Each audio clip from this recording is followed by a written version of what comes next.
Well, welcome everybody. Before we get started, I want everybody to focus on this calendar ahead because what you're seeing in front of you, there's an element that most people aren't familiar with. Let me know you can see the calendar real clear. Take a look at it.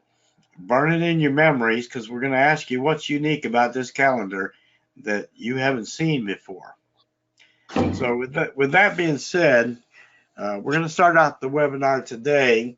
I want to go through a little history of what brought us to this point with calendars. And the original calendar, not this one, there's one before this that I did right after Patrick and I did a little discovery. How many people here are familiar with UVR, Ultimate Video Ranking? I know Terry is. Give me a 1 if you're familiar with it, have it, or have heard about it. We got a no, and nope. Okay, let me kind of cover what it was and how this came about, so you have a nice background of how the calendar came about. Back in the day, I came out with a course, and I don't want to talk too much about the course itself. It was called Ultimate Video Ranking, and I was unknown. Nobody knew who I was, and I basically topped the Warrior Forum for most of the month. Product of the day, it just dominated the top nonstop for several weeks, past even the launch point. And the videos on there, Patrick and I were playing with a calendar as a way to backlink to those videos. And it was the only outside link that we had tied to any of the videos outside of YouTube itself.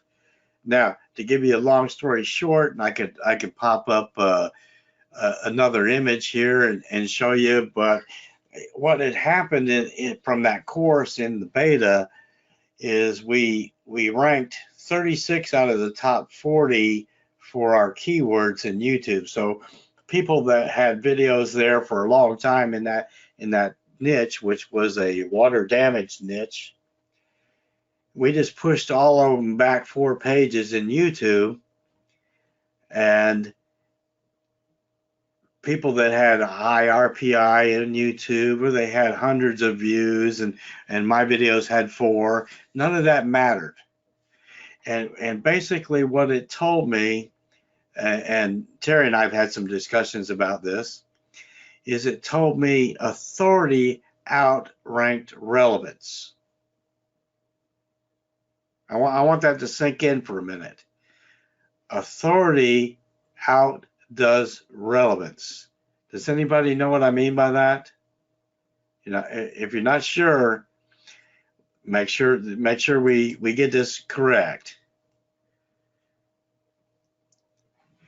If the audio is coming in and out, let me kind of, yes, those are hand-built calendars. Okay. Authority outdoes relevance. Yes, it outranks views, etc. Let me see if we turn this up. Is my audio a little better there? Okay. Sounds good. Okay.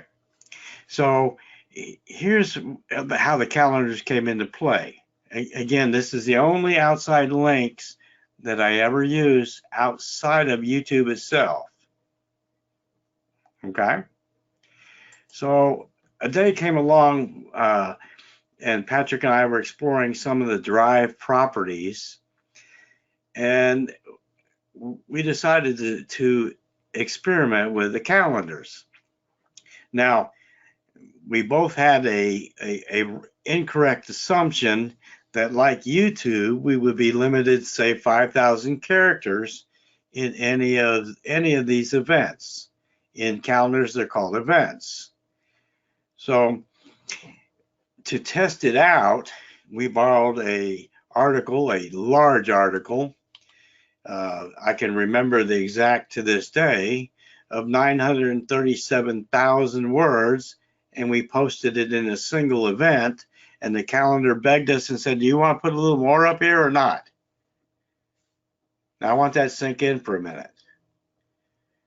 937,000 words in a single 30-minute event, and it asked if we want to put any more content in. Does everybody grasp what I just said? Basically, what I'm saying to you, you could put 1,000,000 words in any one of these articles, and the calendar is going to ask you if you want to put more in. That's the history of where the calendar started, and we started playing with it. To take it to the next step, we're gonna have Dan come on here in a second. Dan, is your audio available? I'm not sure Dan is ready yet. Terry, you wanna step in here for a minute? This is Terry Power. I've been using calendars for a while, and the way they're created in your RFR are fantastic because they're evergreen. They build you new links every day, every 30 minutes, every day. They're powerful. You can pile stuff in.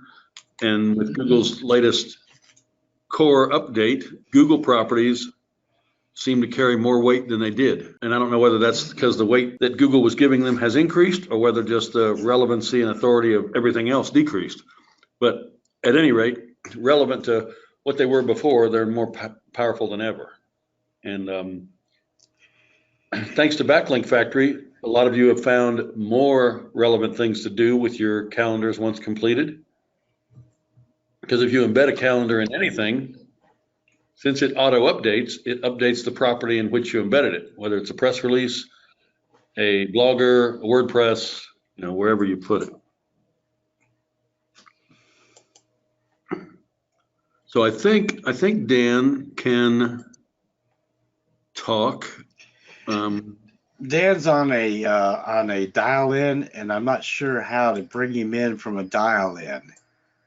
But he's signed in on the. Well, if you are talking, we're not hearing you now. All right. Well, for now, we're going to move on. Terry, one of the things that Terry just touched on, we're going to open up for discussion.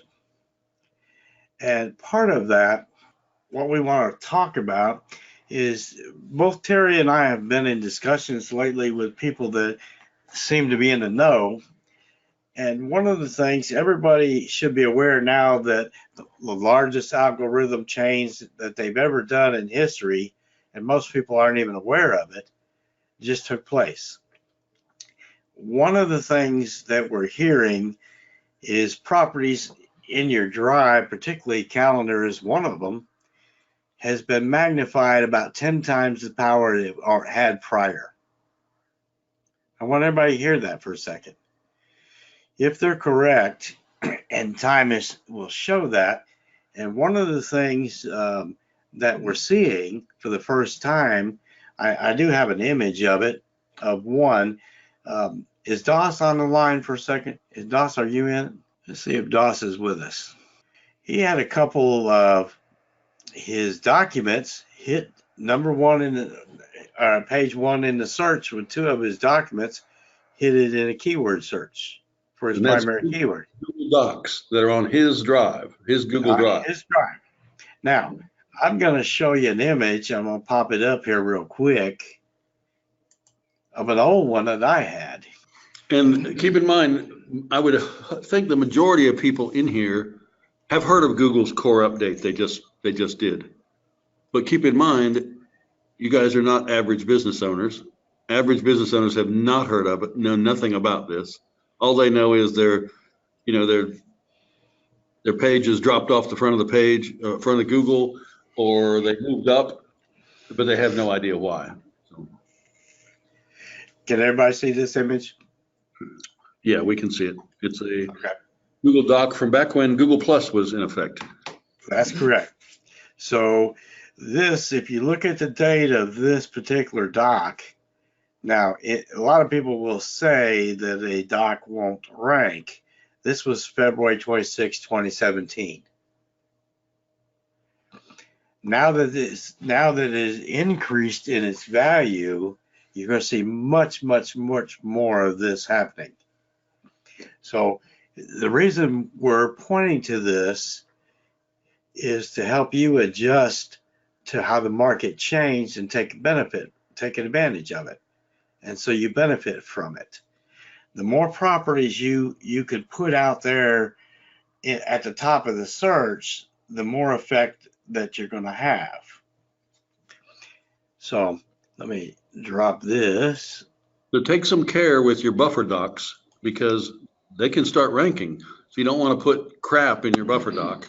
You want to put good content that leads to your money site, as well as, whether you're using a Google site, a blogger, a WordPress, whatever it is, wherever your money site and your buffers are that you're using, use good quality content. So when they rank, humans will like them and will click through and you get paid. Now, one of the things that I tend to do with docs, most people don't. I put a lot of images in my docs. I want to make them pretty and nice, but I have an ulterior motive when I do it. And I'll show you that at the end of towards the end of today's call. But I'm going to ask a question for a specific reason. How many people, give me a 1 if you're involved in any affiliate market of any kind. I know a lot of people are in the GMBs in that market. Okay. Now, and this could apply, you could use what I'm about to share with you for other things other than affiliate market. How many people have tried to put an affiliate link on Facebook? And give me a 1 if you have tried it, and a 2 if you got slapped down. Here's why I asked the question. You can take and try and put a JBZoo link or Warrior link or some other affiliate link in Facebook, and boom, you're going to get a pop-up message. You just violated their terms, and it won't let you post. Anybody ever had that happen? Never. I love that. Fail. What most people don't realize, and I'm probably one of the few people that do this, I can make a doc. I can put an entire basically web page on a doc, including my buy buttons. If I have direct buy buttons with my affiliate link in there, I can put a hyperlink in there that says click here for the product I just promoted on this doc. And Facebook will let you do that all day long. Is there anybody in here that have used that method at all? Give me a 1 if you've tried that before.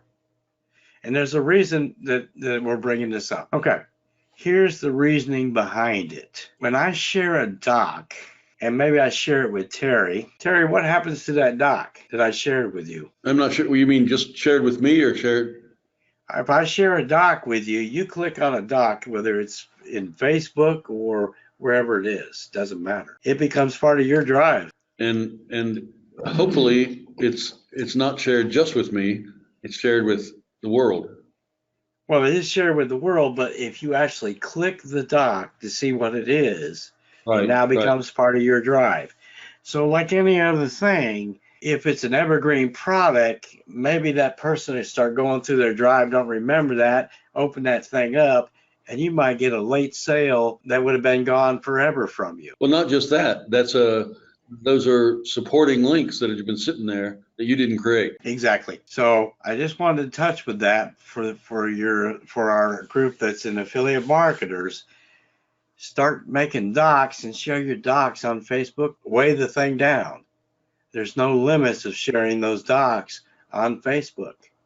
So if you have maxed out their number of friends, say 5,000, every time you share a doc, 5,000 people have the potential of seeing it. All right, let's move on back to the calendars. One of the things with the calendars that most of us miss, and we just touched on a doc, now let's touch on a PDF for a second.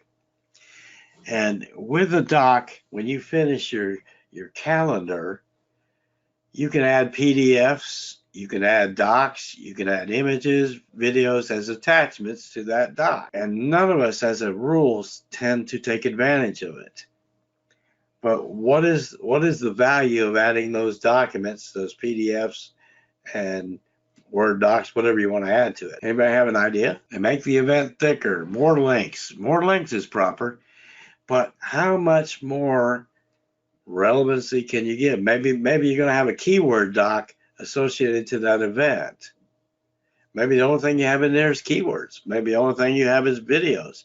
Maybe you have links to other videos or links to your property. Everything you do, there's one basic rule. The basic rule is this: the one extra step gets the juice. One extra step.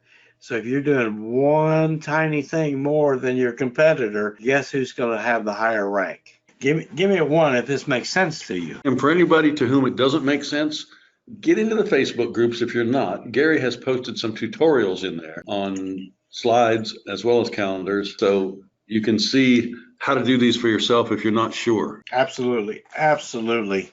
And see, the whole direction with what we're doing is to give you an edge, but we want you to think outside the box for yourself. This isn't a, listen to the preacher, and if the preacher said it is correct. This is, we want you to feel and start asking questions. What if I do this a little different? What if I do it this way? And what's really going to shake you up is when you figure out the question, why this calendar's up here. Because this is not a traditional calendar you're looking at. Now, it was made by hand. There was no software. Everything you're looking at on this calendar, I did posting manually. There was no Ranking Factory back when this was done. This is prior to Ranking Factory. Probably isn't the prettiest calendar out there, but it was effective, and that's what counts. I see it all new to me. Well, you're in the right place. One of the things that we want to go a direction in is how to make the best use of this calendar. What does that mean? What does the calendar do? This is where I wish I could hear some of the questions and reply to them as much as anything else. So I almost have to ask and answer the question for you. But a calendar is a series of events. The way the software, if you have Ranking Factory, will make these calendars with 30-minute events. Everybody understand that? With a 30-minute event, it means you can have 48 of these in a given day. For those of you focused on, say, the GMB, what we're talking about using it for is maybe citations. You want to put your NAP in there, and what happens? You're getting 48 citations a day to your GMB on autopilot. What does that mean? You're looking at one day of the calendar here, but when we set the calendar on auto repeat daily, this goes to infinity. So you're talking about 48 citations a day for as far in the future as you can imagine. No matter what your age is, the calendar is going to outlast you as long as Google survives. Everybody understand that? Give me a yes if that's real clear to you. I like to think of it this way. This is Google Calendar is a notification device to notify whoever this calendar has been shared with when a new event is taking place. That means wherever this calendar is posted, whether you posted it there, someone else posted it there, or it was automatically posted there with software. If you had Madge posted in your press release, whatever, that notification will go out every 30 minutes, wherever this calendar has been shared. Well, that's where I'm about to go, and you hit it at the perfect timing. This calendar has an embed code for it. And since this is just an image, I can't really go in there and do that for you. What I'm going to suggest to you, how many people have a blogger? Give me a 1 if you have a blogger. Let's go backwards because most everybody should. Give me a 2 if you don't have a blogger. Is it spamming? No. And I'll cover why, Don, why this isn't spamming. Let's touch on that before we move on. Oh, we got people with no bloggers. Oh, now that's painful. And I'll tell you why here in just a second. A calendar, why is a calendar not duplicate content? I could have every single event being exact word for word, and it will never be duplicate content. Well, let's just, Ryan, for the sake of argument, let's just say there is such a thing as duplicate content, but I want to show you why in a calendar, that's not relevant. It's an event. An event is seen as unique in itself. Oh, thank you, Terry. Yeah, I just wanted to show people where they can find this embed code for their calendars. In these calendars, I just pick one of the calendars. It doesn't matter what one I pick. And next to it, you see this these three dots, which imply there's some kind of a menu there. And if I left click on it, settings is one of the settings, and sharing, that's the important part, is in there. Also, if I just want to change the color of the calendar, I can do that from here too. But if I click on settings and sharings, again, it's for a particular calendar. And if I scroll down, I don't know why they hide it near the bottom, but it is down here. Here we go. There's the embed code right there. You see, it's an iFrame. And hopefully everybody in here knows what we can do with iFrames. But that's where you find the iFrame for any of your calendars. And then, of course, you copy it and do what you will with your calendars. So I just wanted to show that while you were mentioning the embed codes, because it's important to know where those are. You can put things in your calendars, but you can also put your calendars in things also. So, and both are important. Well, Heather and Andrew both hit it big time, because they're asking, does it have something to run through IFTTT? And since we're on that subject, as long as you have that embed code, you can put it on a blogger. And what can we do with a blogger? We can make it a trigger for an IFTTT ring. Not everybody will agree with the concept, but Blogger is not the only thing you can do it with. Now, I would not go crazy with it. Okay, I wouldn't really throw 5 or 6 calendars on a single Blogger. You'd never want to do it. Okay. Yeah, Phil, we could use RSS, and we're going to use a lot more coming up. Today's just not the day for RSS, but yes, I'd use as much as I could. You don't really know iframes, but you get the idea. Okay, what we're talking about here, Andrew, just for the sake of argument, and Terry's going to give you a demo of this, what we're talking about, real quick, is how to get an embed code for, say, a video.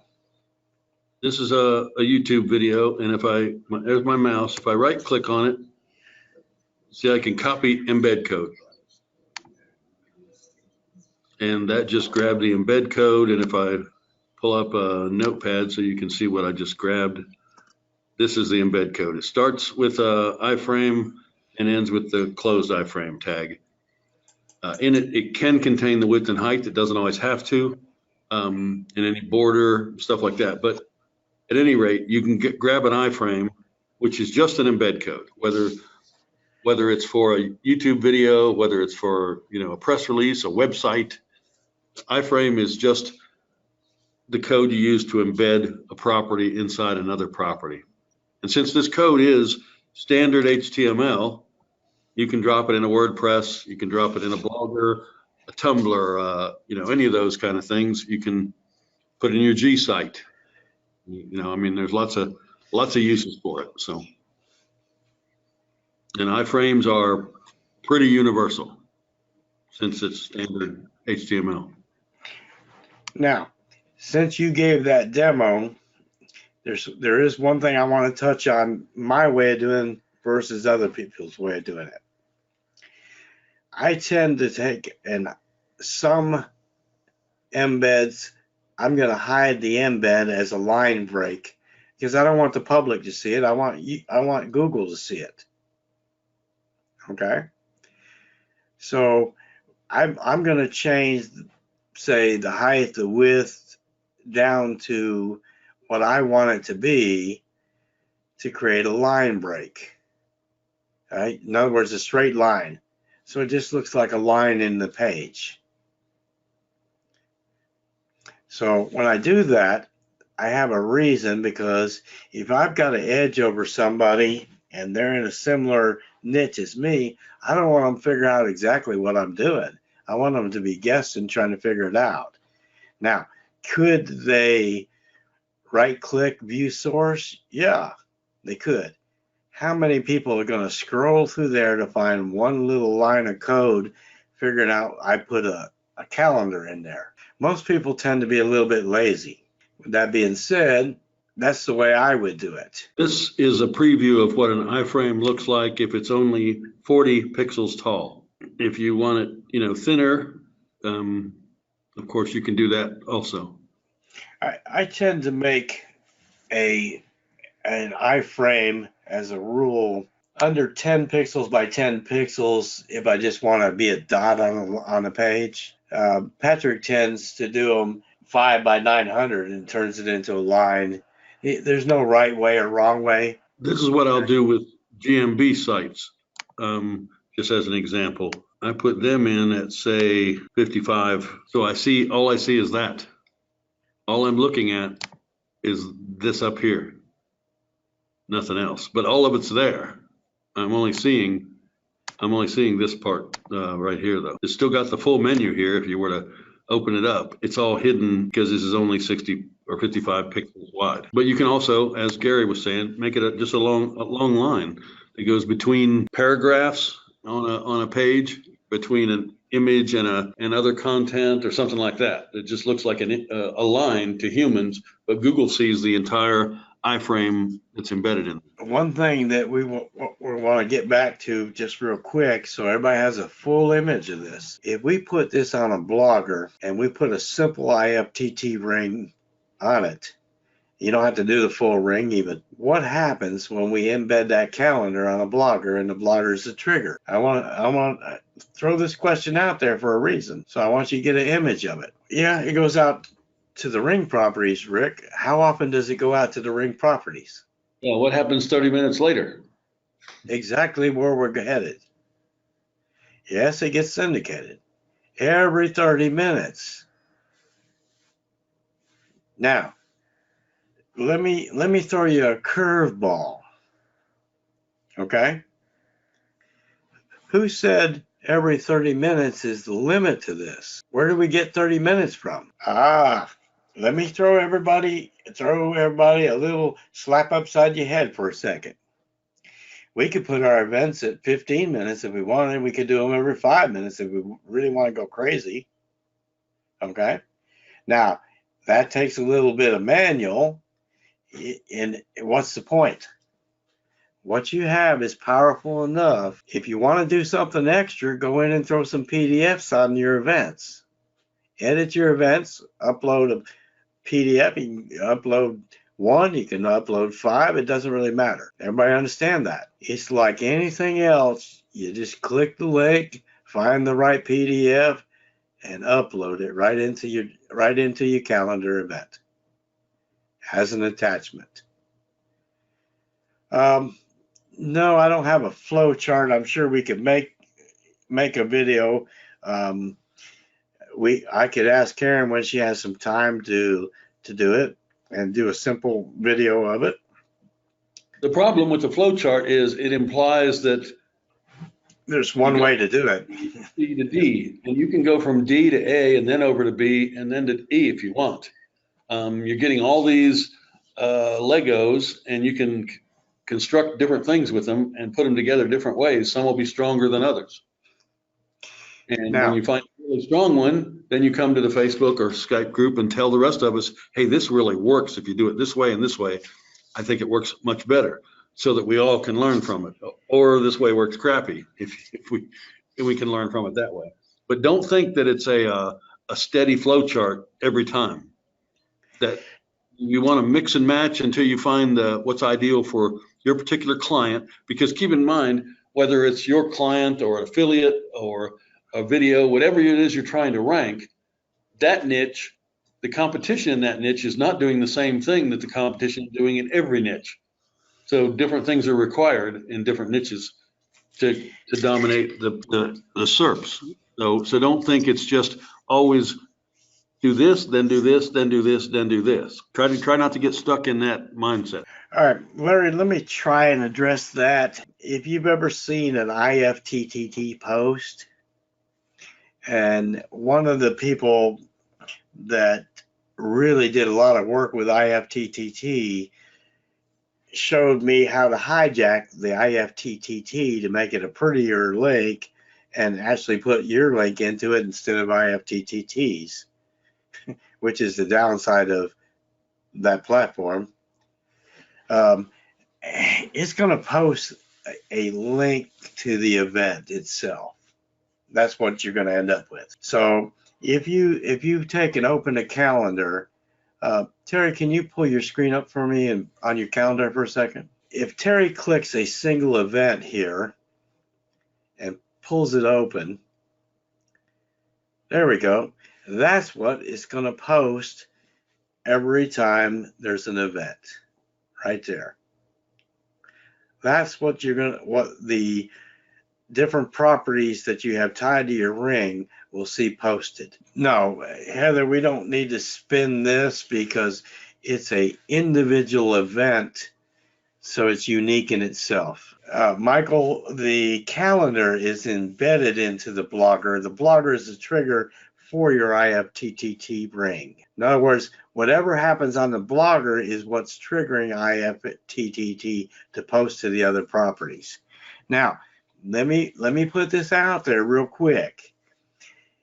If it's your own IFTTT properties, it's not third party. You may have to, yes, cloud. We could use cloud accounts too, but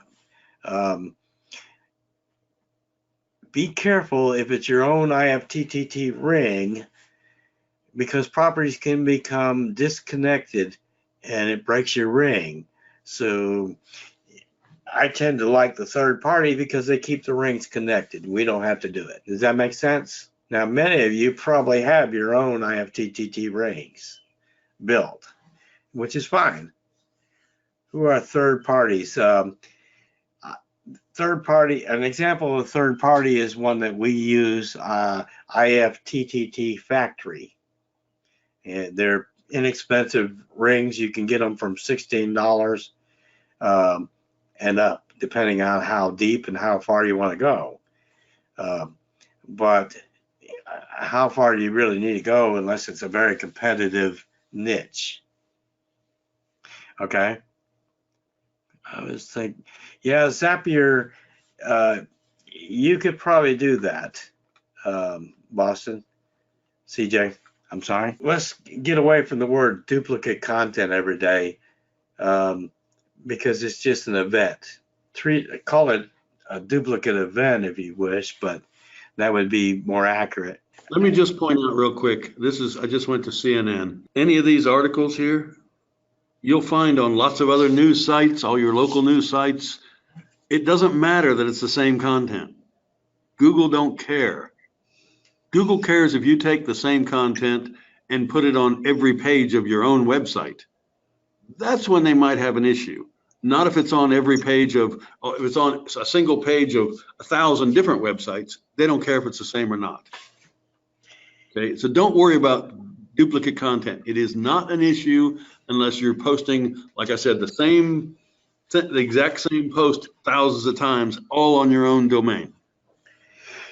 Let me touch with something on that subject before we move on. RSS feeds, which kind of died off for a little while. They weren't used real heavy. There was a time that they were critical. But what an RSS feed is, for the most part, it's a clip of content linked back to the provider in a form that generally posts on a sidebar, what have you. And there's places that websites go to pull that content from and share it. But there's never been a single incident of an RSS feed ever being considered anything other than what it was. It's never been considered a duplicate content feature. So that's just a non-issue on that part of it. Yeah, it's just curating content. There are tons of blogs out there that go and grab information about their subject, whatever it is, but they grab it from other places. They don't create the content for every single article they have. So you shouldn't either. Don't worry about that. Forget about duplicate content ever being an issue in your life. Okay, let's go back to our calendar. I think we've touched on the idea of blogger, and we'll touch a little deeper on it, particularly in the Facebook. If anybody wants, we'll spend some time in it in some of the Skype rooms too, until you're real clear about it. Not everybody's a believer in the idea that you should syndicate it, um, simply because if it's your own ring, you're going to spend some time keeping it connected and so on. But this is just one element of what you can do with the calendar. What I want you to do is use your imagination. If a site will take an embed, what do you want to do with it? You want your calendar on there for 100% for sure. Use it. The whole idea of the webinars and sharing this type of usage of it is to get you to think outside the box of how you could use it to have an advantage for you. Okay? Each of you are in different niches, different things that you do, different focuses, but you have competitors in those niches. And you want to, there's always one theory I've always felt like. If I want to target a niche, I don't just want to rank number one. I want to dominate the darn niche. I want to own it. I want everybody else to go looking for greener pastures. Okay? That's the mindset I want each of you to have. Dominate your niche. Own them. So let's get back to the calendar. Let's see. We're coming up on almost an hour. And Not Gary, quite. I'm gonna have to bag out about 4, but I just want to let everybody know, between Gary and I, we'll get together with Dan and we'll get we'll get a video of him talking about his ideas, and then we'll figure out how to make sure he can jump on to a webinar and be heard. So the next time he can talk, answer questions and talk about his methods. Okay. Before Terry leaves, what we want to do is I want everybody to take a look at this calendar real quick. I'm going to pull my questions out here. And I want to give away a piece of software before we close this. Somebody must want some software. Okay, I'd like to give some software away. So I want everybody to take a look at this calendar and tell me what's unique about this particular calendar versus other ones that you've seen. We have one winner. Woohoo! We have 2. We're going to close off the winners of that. Hold on, I need to back it up. So till I find my. All right, the first winner, Brian Kerr. Eagle eyes, we call him. He watching it. Tim Judge. Cool. And Terry Malicon. I kind of butchered your name there. So let me explain that. And congrats, guys. And congrats. Guys, get a hold of me in Skype. My Skype is gary.affron. And I will get your softwares to you. You've just won a copy of GMB Leads Factory. So let me explain what you're looking at. Most people don't even see this, but if you notice, there's layers in this calendar. The purple, and there's kind of a dark purple and a bright purple. So there's 3 layers on this calendar. What you're seeing, I want you to grasp this, is there's no limit to how many events you can pile on top of each other. So if you think 30 minutes or 15 minutes or even 5 minutes is what you're stuck with as far as posting events, man, you could put this thing 10 layers deep if you wanted to. It's a lot of work. You'll have fun with it, I'll promise you that. Yeah, and don't be afraid to create multiple calendars in the same Gmail. You can, hopefully you have several Gmails anyway, but any one of the Gmails can host a huge amount of calendars, and the calendars, as Gary touched on earlier, can hold a huge amount of data. Yeah, nobody's ever really found a limit other than the size of your your drive, I guess. How do you make layers? Karen, this calendar was done by hand. You can go in and edit any of your event sections here in that. Notice one thing about it. You got 9 a.m., then you have 9:30 and 10 a.m. That's how the software does it. But you could go in there, right click and add a new event, and as long as you were clicked into that time frame, you can manually add as many as you wanted to add. This was all made by hand before we had software that ever made a calendar. I don't know that you would do it with the software. You might let the software make the calendar and then go in and simply edit more events into it, cut and paste it, the information you wanted, add any PDFs, and just do whatever you chose to make them a little stronger. If you choose to. This is not a mandatory event. One thing that I'm going to do, Patrick left me something here for everybody. He hoped to make it back, and he hasn't. So let me go in and see if I can find it. Now, in the chat is a special offer that Patrick had that he wanted us to post. So if you decide to take advantage of this, have fun with it. It has a rebate to it. So basically it's a 25% discount off a video product. Do we have any final questions that we want to deal with while we're here? While Gary's looking at questions, I just want to again reiterate the value of these calendars. Like I said, they have power and you can embed them in all sorts of stuff. And also just a bit of blatant self-promotion.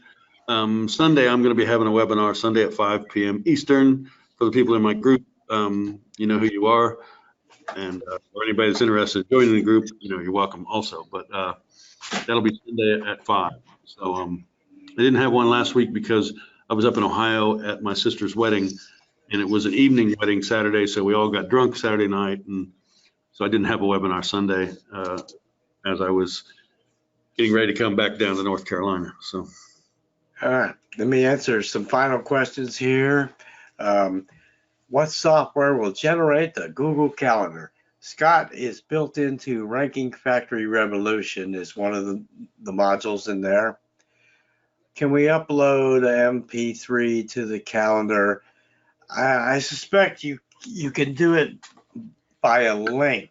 And you can have a link to your SoundCloud, just like linking to a video on YouTube or Vimeo or something. See, there's always a workaround to what we see as obstacles. It's just looking for that workaround. What if? Patrick is asking what's the answer as far as are you talking about the calendar itself, Patrick? The answer to the question was overlapping events. I'm sorry, I should have brought that out after the 3 people answered that. The calendar, you can overlap events without limitations. Can you link calendars to each other? Is it worth doing? It is always worth doing. It increases your power. I would suggest if you're going to do that, Andrew, I would suggest they be in a similar niche or related niche to give them a little more relevance. But yes, you can do it. Yeah, you can take your calendar and link it to something that deals with that locality or something that deals with that niche in general, you know, that sort of thing. we've dealt with the siloing effect from the beginning, as far back as the going back to the very beginning of Ranking Factory Revolution, or even before that, in linking properties for authority. Can you place MS URLs into calendar? Paul, there's no limitation of what you can put into calendars.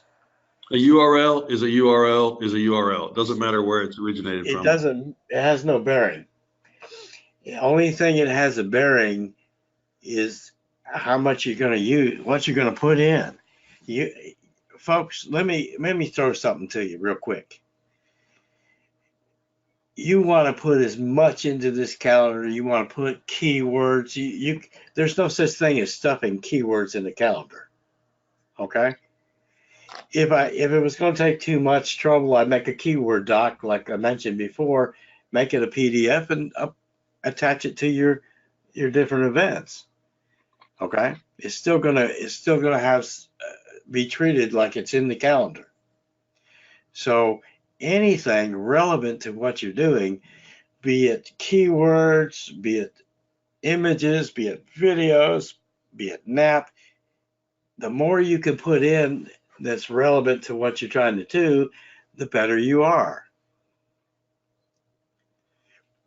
So, see, and siloing, I still stuck with the word siloing. Some people call it stacking. It's the same thing. Okay. There's no separation. It's the same word.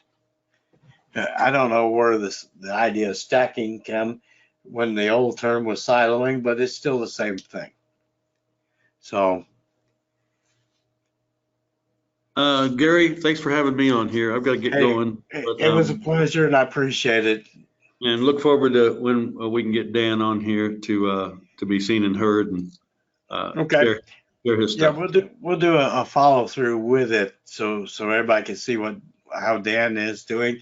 But folks, remember this: Dan basically is new and still just totally dominated using a calendar, and each of you can copy the same concept. Okay. Yep, you can copy his concept, and you can probably improve on it if you play around a little. But thanks again. I'm out of here. Enjoy the rest of the webinar. You'll get recordings if you didn't get here at the beginning, but looks like a good turnout, nearly 100 people. So I'll talk to you later. And guys, we really appreciate you taking time. I know this was a simplified thing as far as the calendars go, but we wanted to give you some exposure and what it would do. The more content you add into your calendar, Paul, the better. There's no such thing as diluting the power. It's not going to work that way. So with that, is there any final questions before we call it a day? Do not forget that we stuck a link in into the chat side, so take the time and check it out. There is like I said, a 25% rebate on it for anybody who buys it. Just send us a copy of your receipt and we'll see to it that you get a 25% rebate on costs. Boy, that's a great question, Mike. I can't 100% say for sure. You'll have to get with Patrick on that. Anyway, I had as much fun as you guys had. I can promise you that. Does UBR still work? The majority of it, Paul, still works. In the UBR course, I had already put in the buffer doc to overcome a change in the algorithm that they hit me with right near when I was almost finished with the course. Google changed and didn't allow channel linking from outside accounts, third-party accounts. In other words, accounts that were associated with a different email. I was pretty abusive with multiple accounts interlinking and stacking of YouTube accounts, where I'd stack 4 and 5 different YouTube accounts, all pushing to one account. And when they changed that, that's where the buffer doc started as far as how we use it. The buffer dock allowed me to still use stacking of YouTube accounts with a buffer dock in between them. So it basically, yes, still works. Jessica, link for what product are you talking about in the chat? That's a separate over here to the right. You should be able to see the chat. If you're not sure, you can hit us up on either any of the Facebook groups or any of the Skype groups. Okay, with that, I do appreciate it, folks. You just have a great day and enjoy the rest of it. If you have additional questions, feel free to hit us in the rooms. Yes, you can paste the YouTube link directly in the calendar. We do thank everyone for attending. Again, hit us up in either Facebook or the Skype groups if you have additional questions or you're not sure about any of it. And I do thank you.